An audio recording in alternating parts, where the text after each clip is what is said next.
Olá, meu querido, receba o nosso abraço, minha querida, parabéns, viu? Nós estamos felizes porque você tem demonstrado muito interesse pelo treinamento apostólico. Isso significa que você quer crescer, você quer avançar, seguir em frente, olhar para frente, você quer ser vencedor, quer crescer na presença de Cristo, quer ser útil à causa de Cristo. Isso é sensacional. Certamente Deus tem coisas tremendas para fazer na sua vida e através da sua vida. Pois bem, nós estamos agora na lição 8, na página 30 da nossa revista do treinamento apostólico. E o título desta lição é: Você já nasceu de novo? Nós vamos, nesta lição, entender o que significa nascer de novo. Infelizmente, existem muitas pessoas que, embora estejam frequentando igreja, embora estejam muitas vezes cantando louvores e andando com Bíblia debaixo do braço, são pessoas que ainda não nasceram de novo.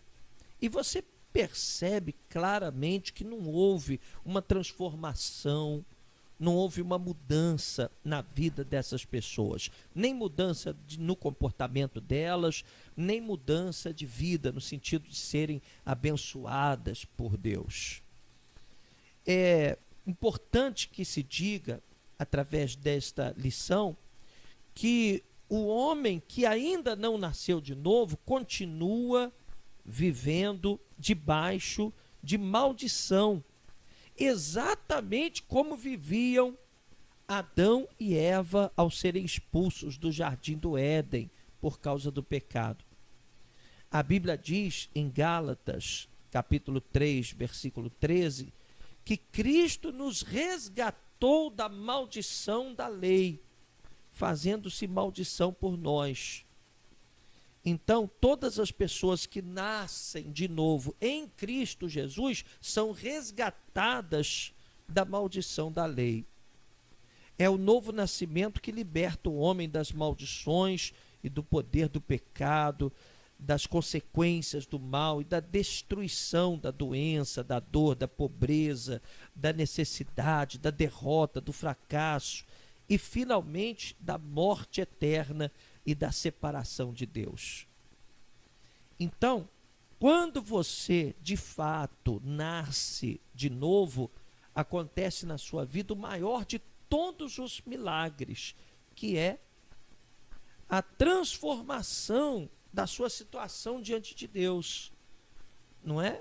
Quando você recebe um coração novo, quando Deus coloca em você um espírito novo, é quando ocorre, então, o maior milagre, né, que pode acontecer na vida de um ser humano.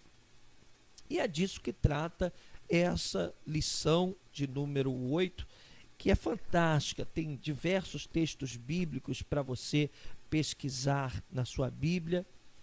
E aqui na página 31, tem uma referência ao pecado, vem uma explicação de pecado. O que é pecado, na verdade? Pecado pode ser visto de duas formas diferentes.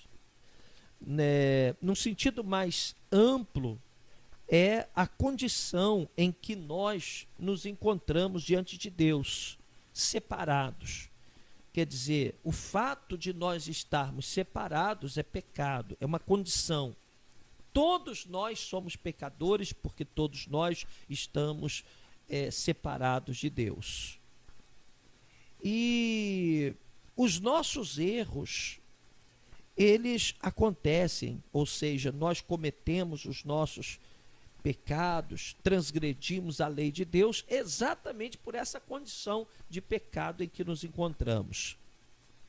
Mas pecado também pode ser aquilo que nós fazemos contra Deus, o que nós fazemos de errado, considerando a lei de Deus. Toda vez que nós quebramos a lei de Deus, então nós cometemos um pecado. E nesta lição nós temos aqui 4 listagens de pecados que são descritos na própria Bíblia Sagrada. É muito interessante você depois ler. E é importante também que você veja aqui no início da página 33 uma citação ao pior de todos os pecados, que é o fato de você rejeitar o amor de Jesus, desconsiderando o sacrifício de Cristo pela sua alma.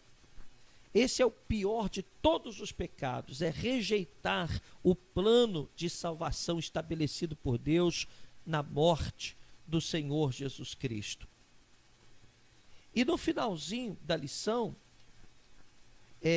já na finalzinho da página 33, você vai encontrar uma citação da parábola de Jesus sobre o fariseu e o publicano. Essa parábola está em Lucas capítulo 18, muito interessante, porque Jesus conta essa parábola dizendo que havia certo fariseu que se sentia suficientemente religioso no seu modo de viver e achava que não tinha pecado algum. Não havia vergonha nem remorso naquele fariseu.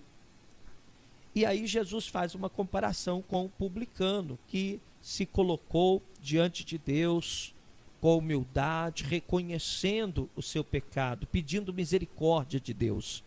Não é? É assim que nós nascemos de novo. E Jesus, ele declara que o publicano foi justificado para casa e não o fariseu. Só para você compreender, fariseu era membro de uma seita nos tempos de Jesus, uma seita judaica.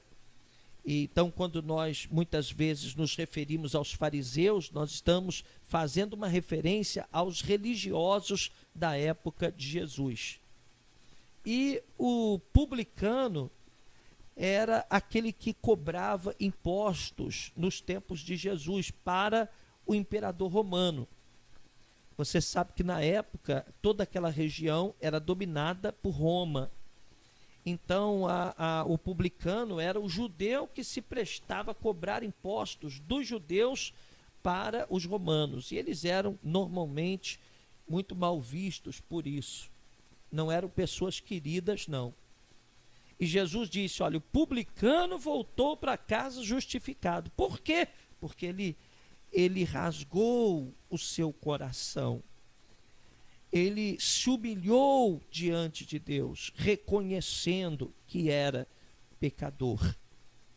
Então, a pessoa que pretende nascer de novo, ela tem que se rasgar diante de Deus, reconhecer a necessidade do perdão, reconhecer que precisa da graça, da misericórdia de Deus. É disso que nós falamos nesta lição. Aquele que nasceu de novo é exatamente o que reconheceu a necessidade da misericórdia, do perdão divino e se prostrou diante de Deus. E aí ele nasce de novo. Ele tem um encontro verdadeiro com o Senhor Jesus. Ele já não tem mais prazer no pecado.